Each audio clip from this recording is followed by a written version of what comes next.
الله والسلام عليكم. مرحبا بكم جميعا في قناة مريم ديزاد. صلوا على رسول الله.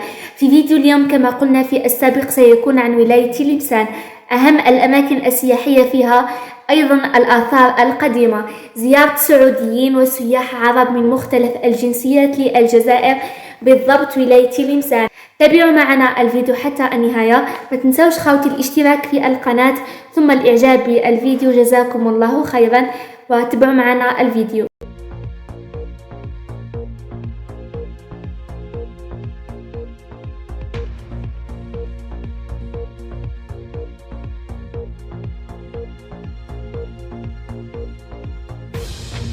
اليوم صراحة حاجات أكثر من اللي تصورت، سمعت عليها حاجات باهية، لكن اللي ريته معناتها أفضل برشا مرات، خاصة قصر الثقافة.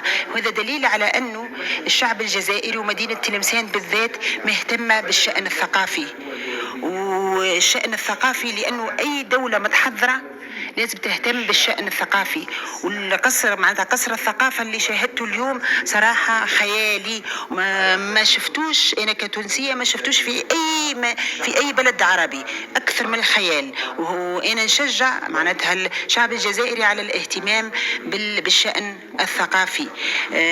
ريد زاد اهتمامهم بالعادات والتقاليد واللباس التقليدي، والحاجة الأكثر واللي جلبت انتباهي معناتها استقبالهم وترحابهم للضيوف، فعلا استقبال مميز واخلاق ورقي وضيافه وكرم. احنا رينا في وهران، رينا في العاصمه، رينا في مدينه شلف، ورينا في تلمسان. يعني بالحق الشعب الجزائري شعب حر، شعب اصيل، شعب عربي، شعب افتخر اني انا موجوده كتونسيه في الجزائر. في هذا المقطع ستشاهدون أفضل كلام قاله الشيخ الحسن الحسني. تابعوا معنا الفيديو حتى النهاية. قال ابن مرزوق واصفا تلمسان: بلد الجدار ما أمر نواها، كلف الفؤاد بحبها وهواها.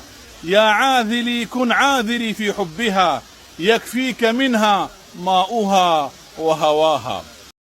في هذه المقاطع إخوتي ستشاهدون أفضل الأماكن السياحية في ولاية تلمسان. إذا كنت تلمساني ولا تحب تلمسان ما تنساش تخلي جام للفيديو. ما شاء الله. المحطة الثانية هي محطة لالا ستي بتلمسان، منظر بانورامي على كل تلمسان. أحمد يعني الآن أراوي طل من هذا الشرفة، يعني تخيل أنها قلعة وأنت طل من يا أخي لالا ستي هذه ساحرة، 660 متر ارتفاع، ما شاء الله، ارتفاع بانورامي جميل. تعال بس أبغى أوريك حاجة حقيقة مهمة لفتت نظري. أول حاجة عندك التلفريك، محطة التلفريك اللي موجود هناك، ما شاء الله. رقم 2 هناك الملعب الرياضي، حط. وهذا دليل إن الجزائر مغرمة بكرة القدم. شوف ما شاء الله، صحيح. الملعب ما شاء الله تبارك الله كله شباب، ما شاء الله. ما تلقى ولا ولاية ما فيهاش عشاق كرة القدم، بل حتى الجزائريين يعني البلد تتوقف لما يلعب الفريق الوطني يعني. وهذه نقول 1 2 3 فيفا لاجيري، هذه هي النشيد الرسمي للفريق الوطني، صح.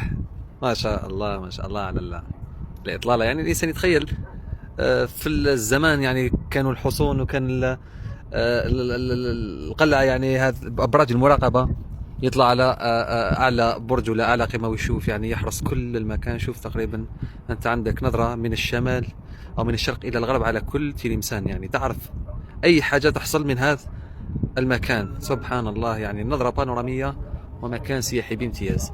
فيه مثل ما قال صديقي أحمد محطة تلفريك، وين تزيد تعطي للناس تجربة أخرى، يعني حتى يتنقلوا من مكان لمكان بسرعة وعبر التلفريك، حتى يشوفوا ويتمتعوا بالغابة اللي أسفل. شوف ما شاء الله الارتفاع، وحتى احنا على سفح الجبل.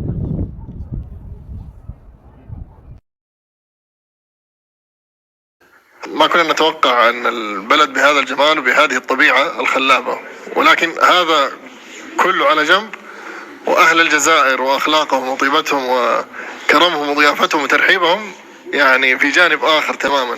الجزائر صراحة أنا ما كنت متوقع أنها بذا الجمال، كنت على أساس قلت أروح رحلة استكشافية.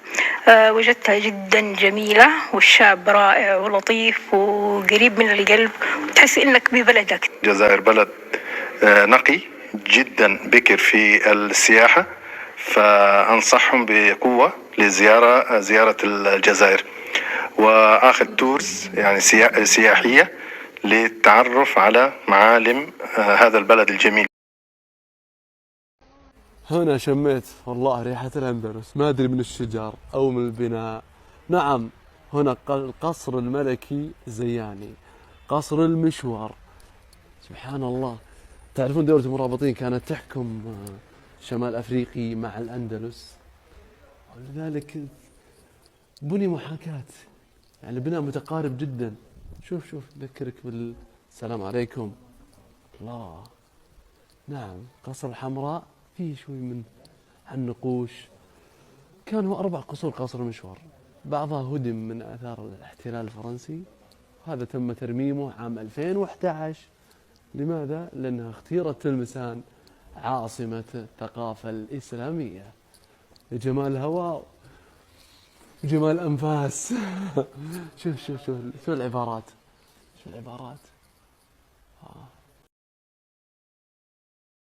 وصلت تاني أكبر وأطول مغارة في العالم، مغارة بني عاد، واللي جاية في تلمسان وبالضبط في بلدية عين فزة، واللي تم اكتشافها في القرن الثاني قبل الميلاد من قبل الأمازيغ. هذه المغارة طول تاعها يتجاوز 700 متر، وبعمق يوصل حتى 75 متر، أما عن العرض فراه أكثر من 20 متر. المغارة تعد الأجمل في شمال إفريقيا، ودرجة حرارتها ثابتة طوال أيام السنة وما تتبدلش عن 13 درجة مئوية. والمعلومة اللي يجهلها الكثير أنه الطول الحقيقي للمغارة 145 كيلومتر.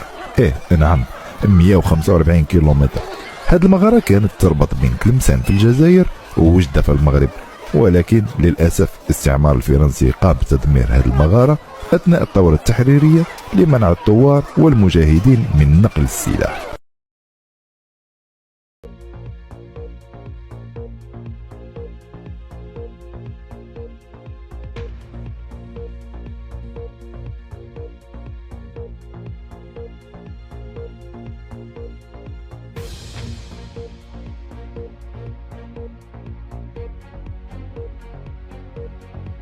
نشكركم على مشاهدة الفيديو، نلتقي في فيديوهات جديدة إن شاء الله. ما تنسوش فقط الاشتراك في القناة والإعجاب بالفيديو.